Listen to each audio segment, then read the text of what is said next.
We all love Tosha because they like to help us protect ourselves, right? They like us to be able to help each other. They like us to stay safe, and they like us to be able to take care of our own problems sometimes. So today we're going to be going over some CPR. We're going to be going over some extinguishers. I know y'all have had that before. And so my name is Wesley Patrick with the Hendersonville Fire Department. I'm over the training division, and I have some guests to help us today. And this is Grace and Will. And this is King. He's brand new. Y'all might not even have met him before.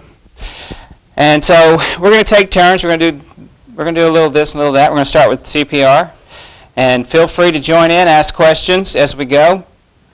It's going to take, I'm not sure exactly how long it'll take, but we'll try to keep it so that at least you don't miss your lunch. But we've got all day, right? Now, you ready? All right, Grace is going to go over CPR with you, all right? And remember, I want y'all to understand that this is not the full CPR class. Full CPR class is 4 hours, and it requires that you do compressions and breaths and everything. It requires you to do that. That's the full class. Today we're going over a refresher class, all right? So don't mistake that you're getting certified or anything like that today. But even a refresher class is super important if you don't have any other training. All right. You ready?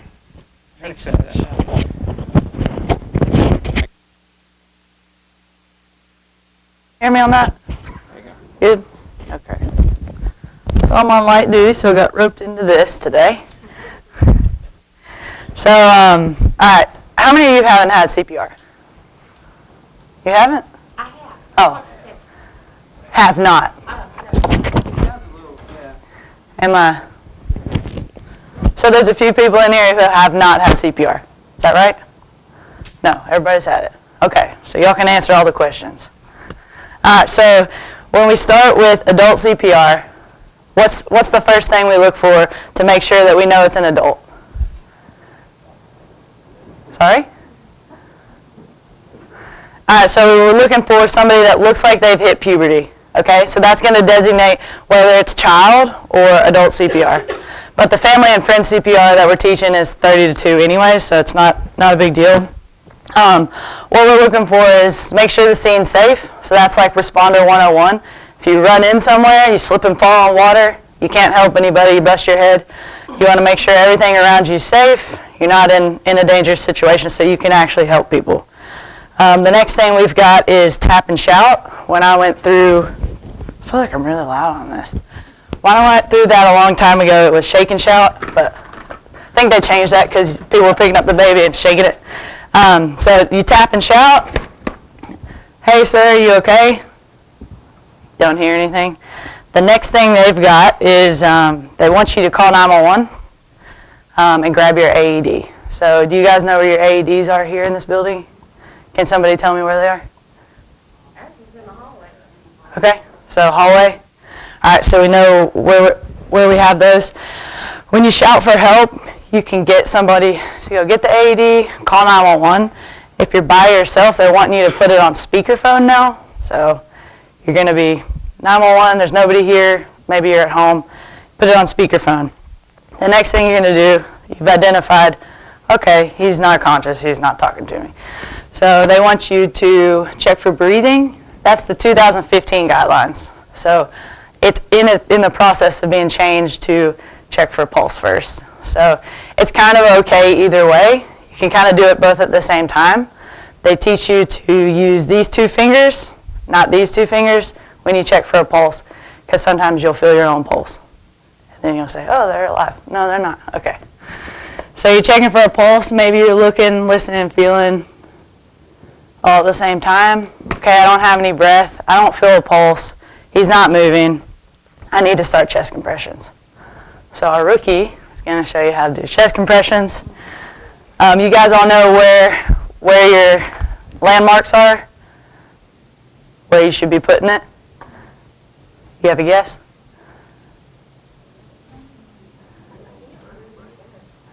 So it's they say nipple line. I don't know if that's a bad HR Not allowed to say that, but, and that's what I was going to say. Depends on your age. So that breastbone right there, okay? And he's going to go ahead and show you. You want your first hand down, palm down, and he's going to put the other hand on top, and he's going to start compressing. And since you have 911 on the speakerphone, you're counting out loud so they can hear you, and they know your rate. They know if you're deep enough, or they don't know if you're deep enough. They know if you're going fast enough. So these little two lights here are saying he's doing perfect CPR. Looks great. So when you're coming up, the biggest thing is chest recoil. So when he comes up, he's letting the heart refill, and then he's pushing back down. Okay, because you can't just go like that, or the blood won't flow back into the heart where it can go back out.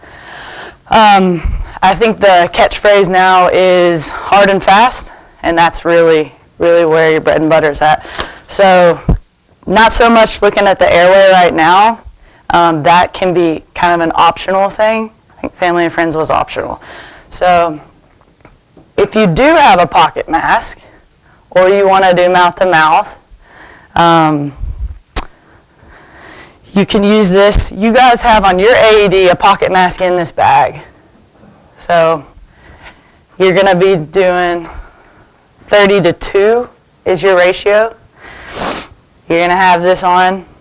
I'm doing the head tilt chin lift, so I'm opening his airway. I'm not pressing down on his face or anything like that. And I've got my hands kind of on this bone right here. So I'm not pressing into that soft part because that's going to block his airway. So he's going to go ahead and do 30 compressions. 1, 2, 3, 4, 5. The 911 dispatcher is going to be talking to you. 10, 11, 12. Hey, you're doing a good job. Those sound good. 6, 7, 19, 20, 21, 22, 23, 24, 25, 26, 27, 28, 29, 30. I'm going to blow twice into that. Once, wait. Once again, wait. Okay, resume. 1, 2, 3. You're going to need to communicate with your team member, all right? Do you guys have any questions about that? All right, you're looking for 100 to 120 compressions a minute. Does anybody know how far down we're trying to compress? So it's 2 inches. All right, and that sounds like a lot, and you're going to need to be deep. So you're going hard and hard and fast. So you're going to feel some things you might not want to feel, and that's okay. You're not hurting them, but you're going to feel, oh, I'm breaking their ribs. You're actually breaking their ribs away from the sternum, and that's okay. We can fix that. So that's fine. You're not doing any harm at all. Something is better than nothing. Even if you're not doing the best CPR in the world, you really want to try and do something for this person. All right. So, or you can do the AED now. AED. Okay, so has anybody in here not used an AED or not seen one demonstrated? You haven't? Okay. Do you want to come up and try this? It'll give you directions. You don't have to. It's okay, that's all right. Does anybody else want to come try this one? Has anybody not seen this model of an AED? Do you want to come try this one? Sure. Okay, great. I just want to show you that. I want to show you that if you walk into like another public place and they have an AED and you're like, I'm not familiar with that AED, you're going to be able to do it. Okay? I'll break. Sorry, go ahead. All right, so we went we went through all this. We realized, hey, he's not conscious. He's not breathing. He doesn't have a pulse. What's your name? Robert. Robert. Can you call 911 and get me an AED? I'm going to start compressions. Emergency services are called now. Hey, it even double-checked us. That's okay. Patient's bare chest. Okay, he's bare-chested. I cut it off for you. If needed. When patient's chest is bare, remove the white square package from lid of AED. Yep. Tear open white package across dotted line and remove pads. It just opens. White Sorry, yeah, it's a training. blue plastic. I'm already on. Yeah. No, because I'm giving really good CPR. So he's getting blood circulated with oxygen in it, and I've given breaths. Firmly place the pad without the blue plastic Yep. exactly as shown on pads. Here, right here, buddy. This pad can be placed on either of the two locations as shown on pads. Beautiful. Next, peel second white pad from the blue plastic. And he's even ahead of the AED. Second pad So on the other location. he's never seen this AED, and now he's giving this guy a shot for a shock later, which is really important. It increases about 45% of a survival rate if you can get this AED on there and he needs a shock. So that's really important. Analyzing heart rhythm. Now the machine's already analyzing, it's going to tell us, hey, you saved him.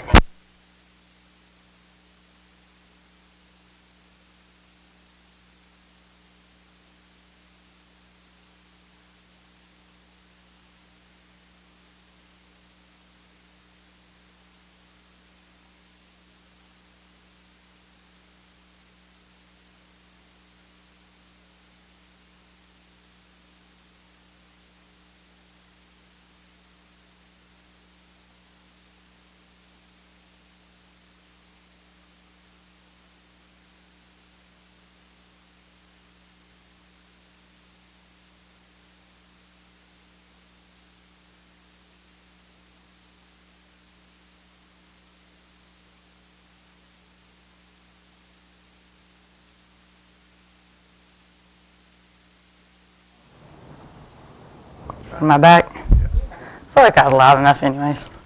Okay, let's look at child CPR. So, we don't have a child dummy. We don't have a pediatric. Child dummies are almost the same size as the adults. Okay, so we would pretend like we don't see signs of puberty. We don't see hair under the arms. We can tell it's not developed. It's a child. It's going to be the exact same order, and the family and friends still teaches 30 to 2. So do you want me to tell them about the 15 to 2? Because 2 providers, the only change for a child is going to be your 2 providers, going to go to 15 to 2 for a ratio. So 15 compressions to 2 ventilations. However, it's okay if you do 30 to 2 because friends and family teaches it too. It's kind of a middle of the road type thing, or whatever Chief wants me to teach y'all. American Heart changes the rules every 2 years or 3 years. So when we teach, sometimes they've changed some ratio. But remember, all ratios work. They work throughout history, right? Right. The main thing is those compressions, and even if you're not giving ventilations, you don't want to give ventilations, and that's completely fine. You just go to your compressions. You just want to do hard, fast, 100 a minute. You can sing Staying Alive is a good tune to sing. To that beat, there's a few different ones. I think Sweet Home Alabama. I'm an Alabama fan, so I knew that I was going to get some booze. So yeah, there's a few different songs, but okay, well, you know they won. So if you want to sing Staying Alive, that's a good one. It kind of has the beat on it. So basically, if we're looking at child CPR, we're going to do the same thing.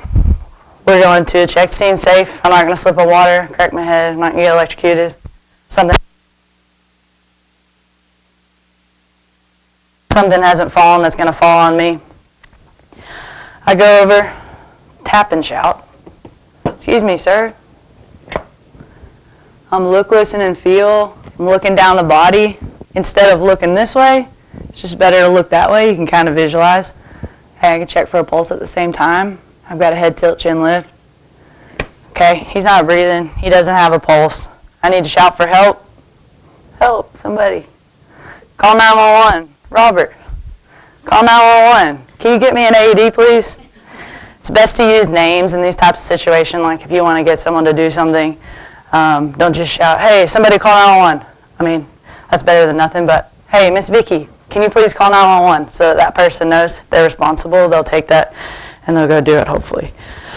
Then I'm going to start my chest compressions. It's still 1/3 of the depth of a child. I think it's a little less.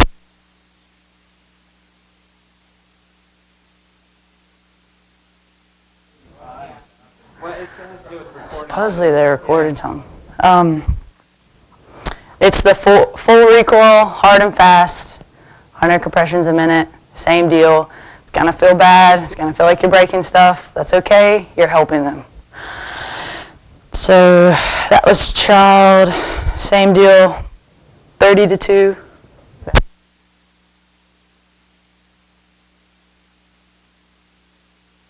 Just keeps going on and He off. said he could turn some of these on. if it matters.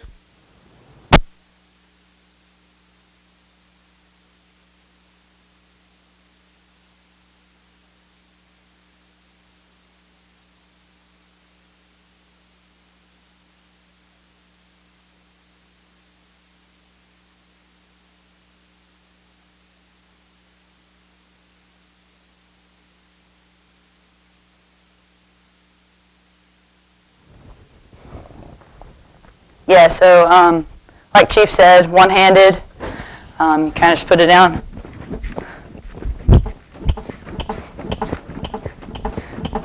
It's not going to be as hard a force as an adult, obviously. Sometimes on two hands, if you're a smaller person, it's okay. Like, I would probably use two hands on a child, but I'm just not pushing as hard. I've done it a few times, but so that's basically the only difference with a child. Anything else I missed on the child? 1/3 the depth of the chest, same. It's kind of all, they've kind of made it all broad and the same. Still the 2 rescue breaths. Do they teach to flip it over? No, Okay. I don't think so. The only thing I think is, what do they look for when they give rescue breaths? That might be good. Okay, so if you do choose to give rescue breaths, that's great, especially for a kid. You're doing the head tilt chin lift. You're not shoving their head in, but it's a gentle right on the bone. And you're blowing, and you're looking for a chest rise and fall. Okay, you'll see it.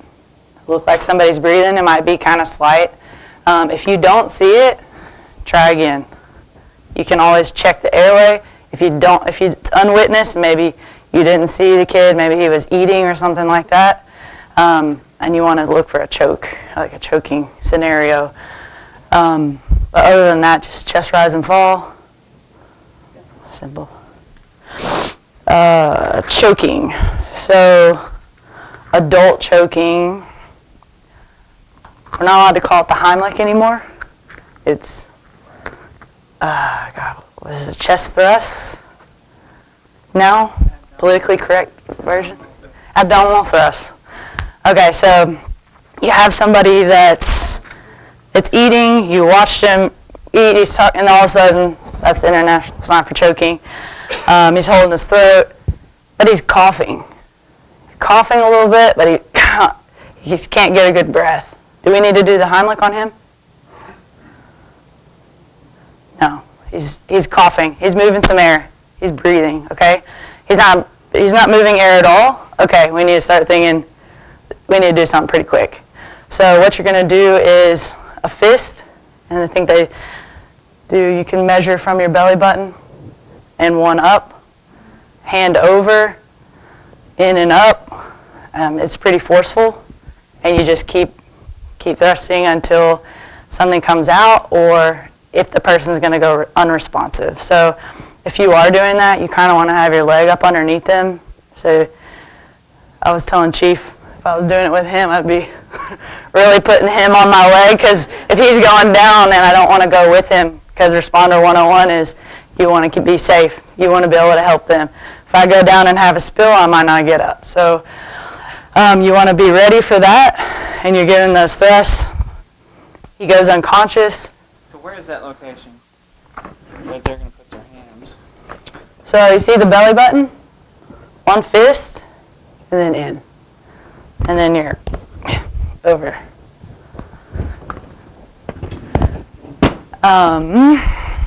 What was I saying? So if he goes down, he doesn't pass anything, nothing comes up, we need to start thinking about CPR. So it's going to be the same scenario. You're going to do your compressions. You need to, after every 30 compressions, you need to have a look in that airway. Hey, did I get lucky and pump this thing up and it came up through his airway? If I can see it, you can grab it. If it's really far down in there, maybe just leave it, because you could shove it back down, and that could be a worse scenario. That's the same for a pediatric choking, because a choking infant is going to be different. Do you want to show the back blows of the pediatric or the infant? All right, so infant choking. So you have a baby, and infant's classified as 1 year or lower. So I have a baby, let's say 9 months, maybe 10 and 11 months, now they're eating. He's choking, not passing any air. There's kind of no sound at all. We want to go ahead and we want to get 5 back blows. And it looks kind of violent. Okay, and we're using gravity to hopefully pull some of that out. And then we're going to do 5 chest thrusts. Then we're going to go back. Oh, he checked the mouth. Good job. We're going to go back and do it again. And you're holding that baby's head stable when you do those back blows. Don't just hold the body. Hold the head too, because when you do that, the baby's going to be shaken baby syndrome. We don't want that. Make sure you look. Make sure you look in the mouth every time after each cycle, and you're going to cycle through that until the baby goes unconscious or passes it out. So if it does go unconscious, then we're going to go to infant CPR. Your infant CPR, same as the pediatric. Do you want me to go through the whole scene safe again for infants? You don't have to go through the scene safe, but just mainly we want to talk about the differences. The compressions. Yeah. So we had our adult, which was 2 hands. Okay, I'm over top of that. We don't want to be pushing with our arms. That will make you really tired. So it doesn't take a lot, but if you're doing it right. So if you're over top, you're a bit smaller, you're over top, straight arms. So, and then a child, 1 arm. I'm a little bit lower. And then we want to go infant, maybe 2 fingers. That's your basic difference, but Two rescue your own baby. It's completely different, right? 15 to 2, but they were teaching the family and friends 30 to 2 still. Yeah, I'm talking about placement of the people, where they're going to be standing at the thumb, circling thumb up. Oh, right, okay. Yeah. You can, if you don't want to do this with your 2 fingers, it's easy to do the in circle. So you got the baby on a hard surface. All of these need to be on hard surfaces. We're not doing compressions in a bed. We need to pull them down to the floor, something hard behind them. So if I'm assisting and she's doing it sideways, I'm not going to be able to get in there. There's not enough room. But if she's doing it with encircling thumb, and I'm going to do the breathing, because let's face it, when it's a baby, we're probably doing the breathing right. We're probably not saying, oh, I don't know what that baby has. We're probably down there doing the breathing. Very true. So that gets the other person out of the way. Yep. So just encircle. It's still 1/3 depth of the chest. I think that was it for everything. Did I miss anything? All right. Well, we need some volunteers. That's what we need. Okay. Who wants to volunteer to show us what they learned? Yeah, how do a compression? Nobody.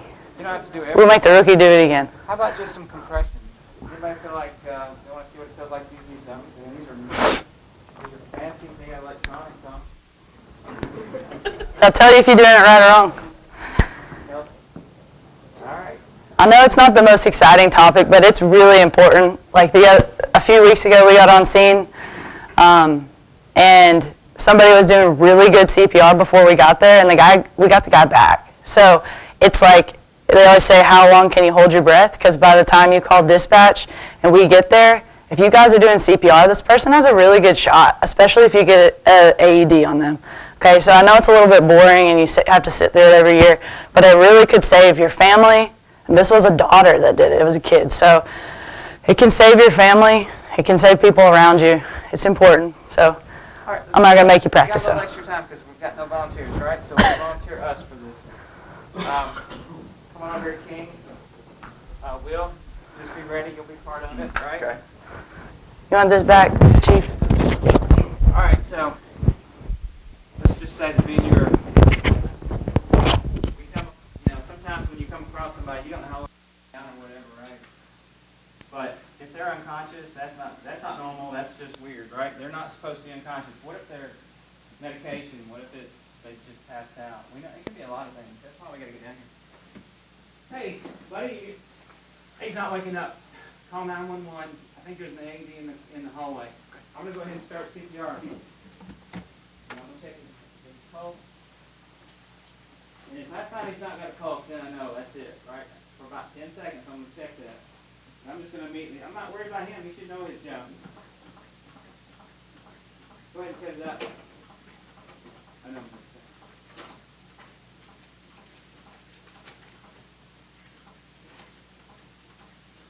Stay calm. Follow these instructions. Make sure emergency services are called now. You don't wait for the person. Begin by exposing patients' Since bare I'm not chest. doing mouth to mouth, I can continue doing compression just on and on. Clothing if Okay? needed. I've chose not to do mouth to mouth because I don't know this person. When patient's chest That's is my bare, choice. remove the white square package from lid of AED. All right. He's saying- Tear open white package across dotted line. So I'm going to continue doing it as long as he's talking. Peel No. white pads completely from blue plastic. You will have to stop CPR to put your mic on, though, just so you know. Sorry. Begin pulling Okay. Nice shot on mine. pad without the blue plastic on patient's bare chest, exactly as shown on pads. He's already done that. This pad can be placed on either of the two locations as shown on pads. I'm doing about 100, if I can get about 100 Peel compressions. white pad from the blue plastic. Now, if he found there was a Firmly place the way that he second could pad do on the mouth to other mouth, if he had location, exactly as shown the on pocket pads. mask, he'd be using that right now. Firmly place the second pad on the other And I'm just location, like, wow, this thing, exactly hurry as up. shown on pads. All right, if I'm starting to get tired, Patient. Analyzing heart rhythm. he helped me out. That's why it's good to have a second person. Shock advised. If there's a lot of noise going on, you're not going to be able to hear that. Shock will be delivered in 3, 2. Oop, I better get back. Shock delivered. All right, he's going to tell It me is now safe to touch the patient. CPR. Remove green square package from lid of AED. What's he? Tear open green package and remove CPR device. I'm getting tired. I'm going to have him take over for me. CPR device on center of patient's chest between nipples. This is Heel of is one that not an hand on auto CPR thing device. it's talking about? What's it talking about? Place heel of other hand directly on top of first. Okay, so we'll shut him up because he's talking about something that's not even as this part of this. What this thing's going to do at that point, your normal one, it's going to start going something like, it's either going to say push, push, push, or din, din, din, and then you'll know your rate for your CPR, okay? So it's basically taking care of everything. If you just follow the instructions, it'll not only do the AED part, it'll also help you with the CPR part. All right. Tell you when to stop, and it'll, yep. I mean, it's the way to go. The AEDs are such a benefit in organizations like this, and y'all have several throughout the building. So, all right. So, how long do we do CPR?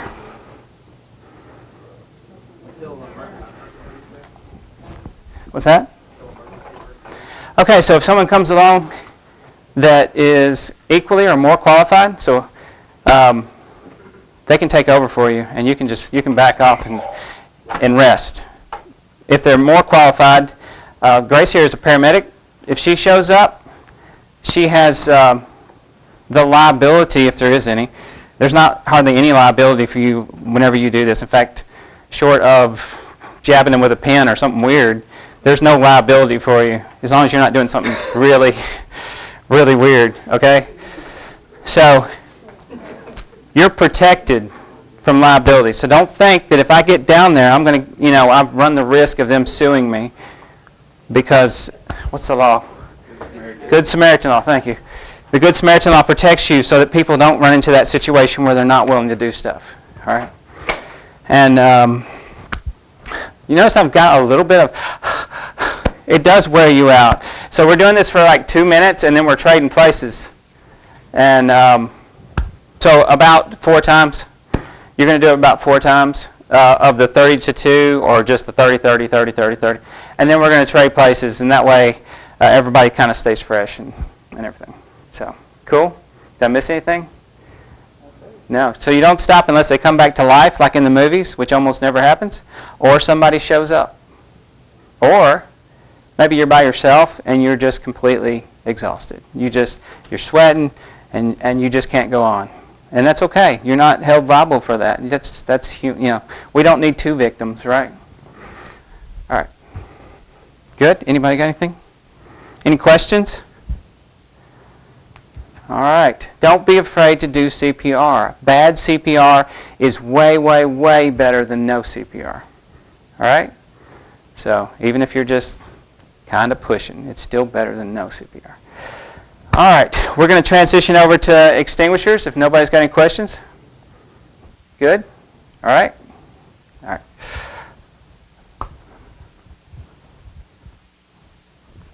All right. Come on over, Will. Now, Will Ainsworth, Grace Lawson, they're at just over a year and a month. Is that what y'all are at now?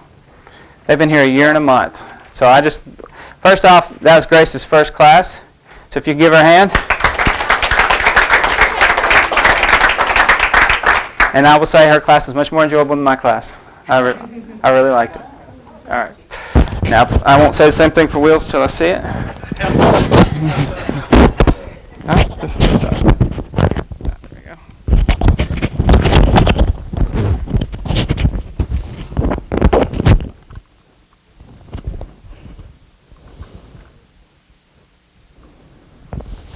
All right, can y'all hear me good? Okay. All right, everybody knows what these are, right? You've all seen them. Has anybody ever used them? Probably garage or something, working in the garage. All right, the first thing what to do when you see a fire, say within City Hall, you see a trash can on fire. The first thing you want to do is, if you don't want to mess with the fire extinguisher and you're not comfortable, you don't have to. If you're going to do that, then help others evacuate and get out. If you see any of the pull stations around, pull those. In your work area, I know some of y'all don't work here, know where those pull stations are. They're real simple. Just pull them down. That'll set off the alarms. Somebody call 911, go ahead and get us coming. Because even if as small as it is, it may grow exponentially in 2-3 minutes. So go ahead, activate the alarm, call us, get us on the way, and make sure all the exits are clear. I mean, help your coworkers get out safely. If you are going to use the extinguisher, use common sense. If you walk into a room and the whole place is on fire, don't try and use a fire extinguisher. You're just going to put yourself in danger. If it's a little trash can in the corner, if there's no smoke in the room and you want to try and put it out, that's perfectly fine. Also know where they're at so you can go grab them.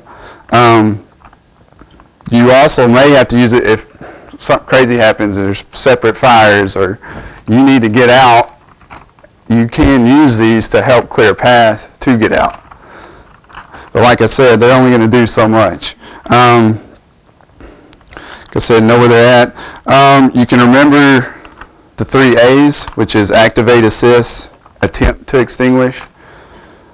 If you are going to extinguish, try and find somebody to help you, because you need somebody just in case to watch your back, just in case it gets out of control, because your adrenaline is going to be pumping, you're going to be jacked up, and they can, say, hey, let's go this way, let's get out. Besides here at work, I guess you want to talk about kitchen fires at home. the same thing at home. Use common sense. Don't try and fight some big inferno in your basement. Just get out of there. Most people keep an extinguisher per floor of their house and in the garage. And they're usually under the sink because that's where most fires happen in the kitchen. If it's a cooking fire, cover it. Don't spray it with water. Grease fires, it'll just expand. It'll just make things worse.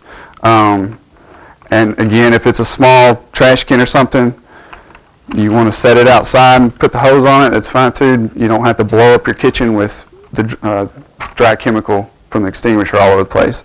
Also, it's not going to hurt you to breathe that stuff in. It's not dangerous chemical. And then, well, like I said, kitchen. There's certain extinguishers for specifically kitchen and grease fires. There's 5 classes: A, B, C, D, and K. D is for metals. Well, yeah, D is for flammable metals. K is for kitchen, like grease, oil fires. A is your ordinary wood, paper, rubber. B is flammable liquids, and C is electrical fires. Now, the most common extinguishers, which this one probably is just an ABC extinguisher. If you go to Lowe's or Home Depot, it'll tell what class they are, and so it'll take care of all ABC fires. You know, your common combustibles, your flammable liquids, and electrical fires. There's several different types of these too. Like we carry a CO, carbon dioxide extinguisher, and we carry one of these dry chemical ones, and usually water and foam extinguisher. Like I said, the dry chemical one is generally the most common. And what it does, it takes the chemical reaction out of the fire, puts it out. The parts of the extinguisher, you know, obviously this is your nozzle. You've got a safety pin in here that's so it doesn't accidentally discharge. You have a gauge on here. These are pressurized. So if you have them at home, you can check them, make sure they're pressurized. There's a little green section that says good. If it's within that little section, you're good. I know they service them in the city once a year. When you're carrying it, just in case, don't, because sometimes these pins, I mean, they go missing. Sometimes they fall out. A lot of your residential extinguishers, you throw them away after you use them. But ours, we refill them, so we got to keep up with these pins, put them back in there. But carry it by the top handle so you don't squeeze it, discharge it. And then the next thing is using it. We use pass. Do we want to do it on the screen or just simulate it here first? Anyone? I do want to say though, this is Right, it squeezes down. Then it can't be you can't squeeze it down. And if you hold it by this bottom one, it won't squeeze down either one. The main thing is people tend to hold them both together and then end up squeezing it. So, but that bottom one is just a handle. As far as showing the pass, if you want to do it with the machine, that's fine. Okay. Or not. Well, PASS is an easy acronym to remember. It's P, pull the pin there. A, you want to aim it to wherever the fire is. The first S is squeeze the handle, and then the second S is sweep. You want to stand about 6-8 feet away because it'll blast out there because it's pressurized. But that's an easy acronym to remember. Hey, pull it, aim it, squeeze it, sweep it. So that's what they teach us. We do have a little simulator here so you can try it out. If you're intimidated by these or just never used one, you can go buy a small one and just use it at home just to try it out. Even if your kids want to learn how to do it, you can get an empty one and use it too. So, anything else? Well, just make sure they use it outside. They're gonna practice. Yeah, they're gonna practice. Put them outside in the yard. It's a big mess. Oh yeah, go over what they do if grease is burning on the stove, that sort of thing, in the kitchen.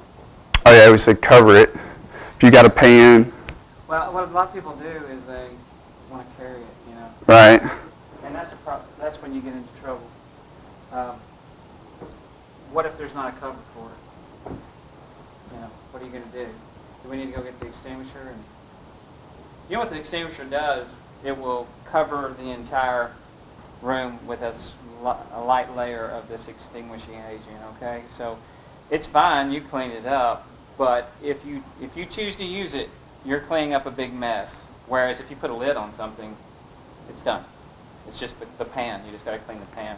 But what if there's not a lid? You know, some people have thrown a whole bunch of something on it, right? Poured it, and that usually works. Or maybe you got a cookie sheet, and you put the cookie sheet over it, right? So we smother the fire. So let's be smart about the way we put. Just because we're having an extinguisher class, don't go get an extinguisher for every little fire you see. And a little trash can fire, it's the same way. If it's just a nothing fire, you might be able to just throw it out in the yard as long as the grass isn't too grand. But you could also just lay something on top of it too, just something metal, and then it'll put itself out. Or you could even use a little, you know, in a case like that, we're talking Class A, which is combustible. You could just use a little sprayer on the little nozzle sprayer or something, put water in or whatever. So your common sense, whatever you were going to do before this class, comes into play most of the time. And then what we're teaching is for those odd times where the fire is bigger and we need to put out a large volume. All right, so what are we going to go over next? Or do you want to do If they want to actually use it, or somebody come up here.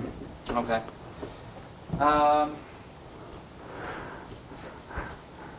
Or you want to wait to do that? Well, if there's anything else, and I can't remember right off the top of my head, give me just a second. Just, I guess, maintenance. We talk about home maintenance on them. You could just look over them monthly at home. Like I said, here in the city, they come around and inspect them once a year. You should inspect yours yearly at home. And the main thing is make sure, when y'all come up here and look at these, just make sure it's pressurized. Make sure you got the pin. Make sure the nozzle's good, nothing's blocking it. Let me ask them a few questions. Okay. And we'll get this started. Okay.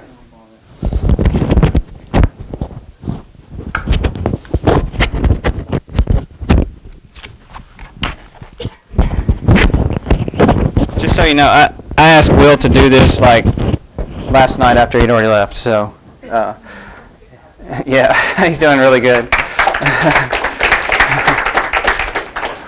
So he did some homework. First off, let me just ask y'all some questions before we get started with the simulator. How do you know when it's okay to fight a fire and when it's not? Does anybody remember that? I mean, how do you know when it's okay? How big is too big? What's too dangerous? Right. So that's the thing. We don't always know. If you think it's too big, that means you don't have confidence. Then it's probably too big. If you just think it's too big, all right, you might be wrong. Maybe it would have put it out. But if you don't have that confidence, then it's too big. The next person may grab the extinguisher from you and say, "Oh, I'll do this." Fine, let them do it. If you start to put it out and it just doesn't go out, that's it. Just leave, because it's supposed to go out when you put that stuff on it. And there may be a reason why it didn't go out. Maybe it was a metal fire. It's not going out, or maybe it was just bigger than you thought, hotter than you thought. What do you do if you start to spray and nothing comes out? You leave. Or you get another one. It could happen. These things are not perfect. They are refilled. What if they didn't do a good job? What if the pressure leaked out and nobody noticed, right? So we just want to be smart about this. Most of what we're dealing with is just mainly common sense. I mean, a lot of the people here said that they had used fire extinguishers before. Did y'all practice that before you used them? Or did you just say, there's a fire, and just put it out, right? So some people did, some people didn't. It's not that hard. It is exactly like it looks like. You pull the pin, you look at your point, and you shoot. It's just like that. So The main reason we're giving this class is so that you have some confidence whenever the time comes and you see it. You have some confidence that you can do this. So I would ask each of you to, whenever we do the simulation, I would ask each of you to just do it. Because you just, for one thing, it's kind of fun. And then number two, you've done it once before, if you ever do have to do it. Good enough? Right? All right. So we'll set it up, and then y'all can come through. And we can do it the two ways. I'll let y'all decide. It could be that if you do it, you get to go. Or it could be if you do it, you can stay and watch and make fun of everybody else. It's your choice. It's kind of fun when everybody stays and you see what everybody's score is. That's kind of fun. Maybe you don't want to go back. Some of you are really in a hurry to get back. Maybe you do want to leave. So I'll just leave it up to you, okay? All right. We good?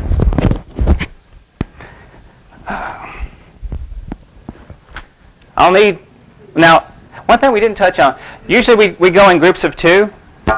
Because if something bad happens to the person putting the fire out, then there's nobody that's going to know if they don't have somebody with them, right? So have a partner for safety. Whenever you do these things in real life, have somebody close by. Usually somebody will be close by.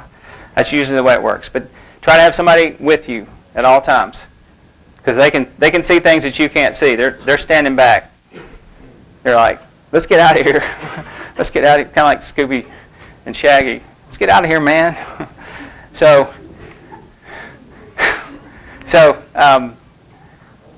they may see something burning, you don't. Like if it's caught and went up this way or whatever.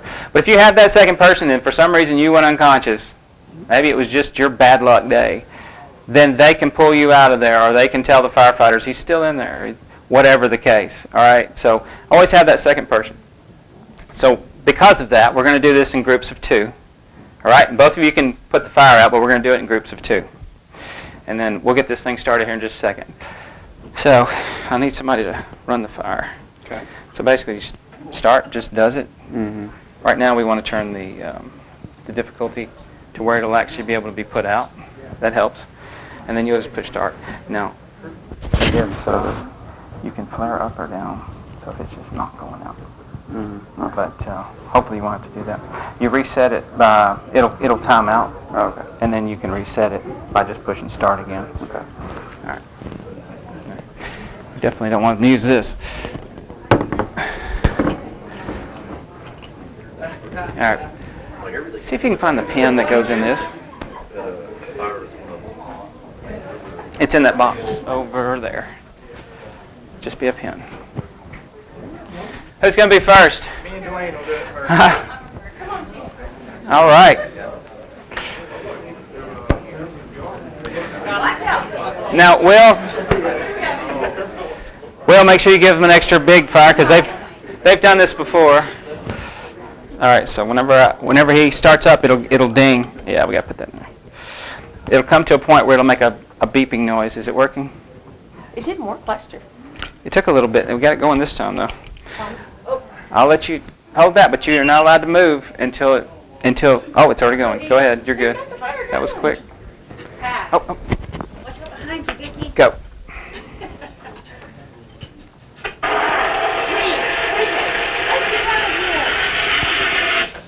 What in the world? That was so quick. You're alive. Hey, I don't work in the fire department for nothing. I Hey, get it. Jeannie, you get to do it. Yeah, you get two I too. don't want to do it. Well, That's why I have her. She's There's- an expert. she's going to put the fires out at admin. And Oh, no, I'm not. that's a good point. And you're going to put the fires out here. Go ahead. Ready? Yeah.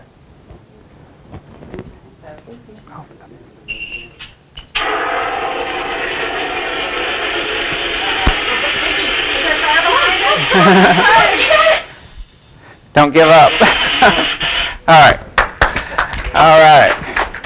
So one thing I did fail to mention, and you noticed it, and that is if you start at the bottom where the fire is closest to the ground, that's where it's going to do the most good. I didn't have to tell you that, did I? No, I didn't. I'm just singed. Very well done. Hey, Chief, I think we're going to take a few volunteers if you want to do it, but I mean, we're just going to take a while to get everybody through it. But I would encourage people that if you haven't ever used one, I mean, jump up and check it out. But you don't have to sit here and watch everybody go through it. So, Well, that's what I was saying. I was leaving it up to them whether they left, they can leave now, or they can stay Yeah. and watch others. But let's have some more volunteers. This is a good time to